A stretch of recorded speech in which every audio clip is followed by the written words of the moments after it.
ਸਾਹਿਬਜ਼ਾਦਿਆਂ ਦੀ ਸ਼ਹਾਦਤ ਕੁਰਬਾਨੀ ਬਾਰੇ ਬਣੀ ਫਿਲਮ ਦਾਸਤਾਨ-ਏ-ਸਰਹੰਦ ਨੂੰ ਲੈ ਕੇ ਪੈਦਾ ਹੋਏ ਵਿਵਾਦ ਤੋਂ ਬਾਅਦ ਸ਼੍ਰੋਮਣੀ ਕਮੇਟੀ ਨੇ ਇਨਸਾਨਾਂ ਵੱਲੋਂ ਨਿਭਾਏ ਗਏ ਕਿਰਦਾਰਾਂ ਨੂੰ ਕਿਸੇ ਵੀ ਤਰ੍ਹਾਂ ਦੀਆਂ ਫਿਲਮਾਂ ਰਾਹੀਂ ਪੇਸ਼ ਕਰਨ ਤੇ ਅਗਲੇ ਹੁਕਮਾਂ ਤੱਕ ਰੋਕ ਲਗਾ ਦਿੱਤੀ ਹੈ। ਇਹ ਫੈਸਲਾ ਸ਼੍ਰੋਮਣੀ ਕਮੇਟੀ ਨੇ ਲੋਕਾਂ ਦੀਆਂ ਧਾਰਮਿਕ ਭਾਵਨਾਵਾਂ ਨੂੰ ਮੁੱਖ ਰੱਖ ਕੇ ਲਿਆ ਹੈ। ਐਡਵੋਕੇਟ ਧਾਮੀ ਨੇ ਦੱਸਿਆ ਕਿ ਪਿਛਲੇ ਸਮੇਂ ਦੌਰਾਨ ਸਿੱਖ ਸਹਿਬਾਨ ਤੇ ਉਹਨਾਂ ਦੇ ਪਰਿਵਾਰਕ ਮੈਂਬਰਾਂ ਤੇ ਫਿਲਮ ਬਣਾਉਣ ਦੇ ਰੁਝਾਨ ਕਾਰਨ ਸਿੱਖ ਸੰਗਤਾਂ ਦਾ ਭਾਰੀ ਰੋਸ ਪਾਇਆ ਗਿਆ, ਜਿਸ ਦੇ ਮੱਦੇਨਜ਼ਰ ਸ਼੍ਰੋਮਣੀ ਕਮੇਟੀ ਨੇ ਕਿਸੇ ਵੀ ਤਰ੍ਹਾਂ ਦੀ ਫਿਲਮ ਰਾਹੀਂ ਗੁਰੂ ਸਾਹਿਬਾਨ ਅਤੇ ਉਹਨਾਂ ਦੇ ਪਰਿਵਾਰਕ ਮੈਂਬਰਾਂ ਦੇ ਕਿਰਦਾਰਾਂ ਨੂੰ ਫਿਲਮਾਉਣ ਤੇ ਰੋਕ ਲਗਾਈ ਹੈ। ਉਹਨਾਂ ਦੱਸਿਆ ਕਿ ਵੱਖ-ਵੱਖ ਧਾਰਮਿਕ ਸਭਾ ਸੁਸਾਇਟੀਆਂ ਅਤੇ ਸੰਗਤ ਦੇ ਇਤਰਾਜ਼ ਵਿਚਾਰਨ ਮਗਰੋਂ ਇਹ ਫੈਸਲਾ ਲਿਆ ਗਿਆ ਹੈ। ਉਹਨਾਂ ਸਪਸ਼ਟ ਕੀਤਾ ਕਿ ਹੁਣ ਐਨੀਮੇਸ਼ਨ ਰਾਹੀਂ ਵੀ ਅਜਿਹੀ ਕਿਸੇ ਵੀ ਫਿਲਮ ਨੂੰ ਪ੍ਰਵਾਨਗੀ ਨਹੀਂ ਹੋਵੇਗੀ।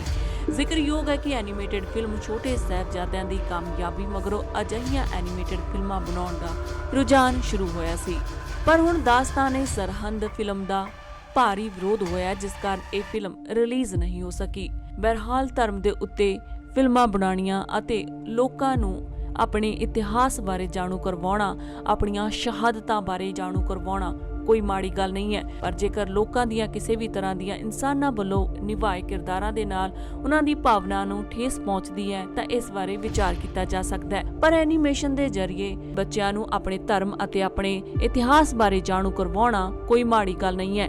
ਇਸ ਦੇ ਨਾਲ ਸਾਡੇ ਬੱਚਿਆਂ ਨੂੰ ਆਪਣੇ ਸਮਾਜ, ਆਪਣੇ ਵਿਰਸੇ, ਸਾਡੀਆਂ ਧਾਰਮਿਕ ਕਦਰਾਂ ਕੀਮਤਾਂ ਅਤੇ ਇਤਿਹਾਸ ਬਾਰੇ ਜਾਣਨ ਨੂੰ ਬਹੁਤ ਕੁਝ ਮਿਲਦਾ ਹੈ।